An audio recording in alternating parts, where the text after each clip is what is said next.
చెల్లెమ్మలారా, అవ్వలారా, తాతలారా, మీ ఇంటికి సక్రమంగా పెన్షన్ వస్తుందా?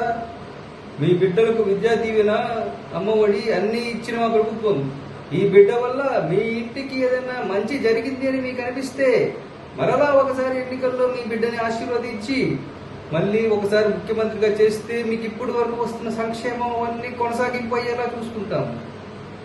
కాబట్టి మీ బిడ్డ వల్ల మీ ఇంటికి మంచి జరిగింది అనిపిస్తే మే 13వ తారీఖున ఎన్నికల్లో ఫ్యాన్ గుర్తుకు ఓటు వేయడానికి నేను సిద్ధం. మీరు సిద్ధమేనా అని అడుగుతా ఉన్నాను. ఏం తమ్ముళ్ళు, హైదరాబాద్ లో ఒక హైటెక్ సిటీ నిర్మించింది చంద్రబాబు, అవునా కాదా తమ్ముళ్ళు? అలాగే మన ఆంధ్రాకి కూడా అన్ని అధికారులని పెట్టుబడుల్ని తీసుకుని వస్తే ఈ జగన్మోహన్ రెడ్డి ఈ 5 ఏళ్లలో వచ్చిన పరిశ్రమలన్నింటినీ తరిమి కొట్టాడు. మళ్ళీ మీ బిడ్డలకు చదువుకుని ఉద్యోగం రావాలి అంటే మళ్ళీ ఈ బాబు అధికారంలోకి రావాలి, అవునా కాదా తమ్ముళ్ళు? కాబట్టి మే 13వ తారీఖున ఎన్నికల్లో సైకిల్ గుర్తుకు మీ ఓటును వేస్తే మళ్ళీ మనం అధికారంలోకి వచ్చి అన్ని రకాల పరిశ్రమలను తీసుకొచ్చి మీ బిడ్డలకు మంచి ఉద్యోగాలు కల్పిస్తాం. జాబు రావాలంటే బాబు రావాలి.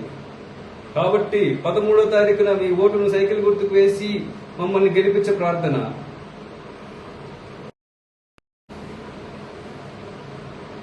ఏ జగన్,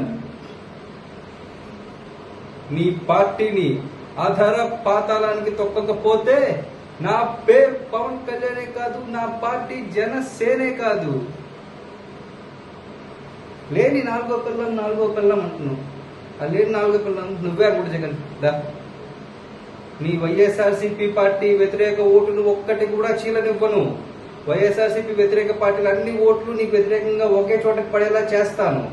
చేసి నిన్న అధికారం నుంచి తప్పించి ఈ రాష్ట్రాన్ని ఒక రౌడీ రాజకీయం నుంచి తప్పించి ఈ రాష్ట్రాన్ని సురక్షితంగా చేసే బాధ్యత ఈ పవన్ కళ్యాణ్ తీసుకుంటాడు.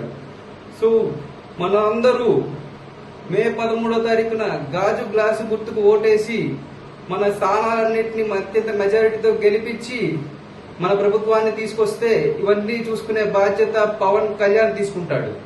సో గాజు గ్లాసు గుర్తుకి మనం ఓటు వేయండి. जय हिंद। और बहनों, पिछले 10 साल में ये मोदी सरकार में इंडिया को कितना डेवलप किया, इंडिया को इकोनॉमी को कितना बढ़ा लिया। इंडिया को जीडीपी देखो, इंडिया 15th और 16th पोजीशन पे इकोनॉमी पे है पिछले 10 साल पहले। आज India number 5 biggest economy in the world. ये पूरा देख के एक और बार बीजेपी सरकार को लेके आओ, एक और बार मोदी सरकार। సో హలో ఎవ్రీవన్, మనకి మే 13 మండే ఎలక్షన్స్ అనేవి జరుగుతున్నాయి. సో మీరందరూ మీకు నచ్చిన పార్టీ, మీ ఏ పార్టీని అయితే అభిమానిస్తారో ఆ పార్టీకి వెళ్ళి ఖచ్చితంగా మీ ఓటునైతే వేయండి. Use your vote. ఎందుకంటే ఓట్ అనేది ఖచ్చితంగా వేయాల్సిన policy. Vote is right, our right to use. మీరు ఓటు వేయకుండా ఏ పొలిటీషియన్ని క్వశ్చన్ చేసే అధికారం అనేది మీకు లేదు.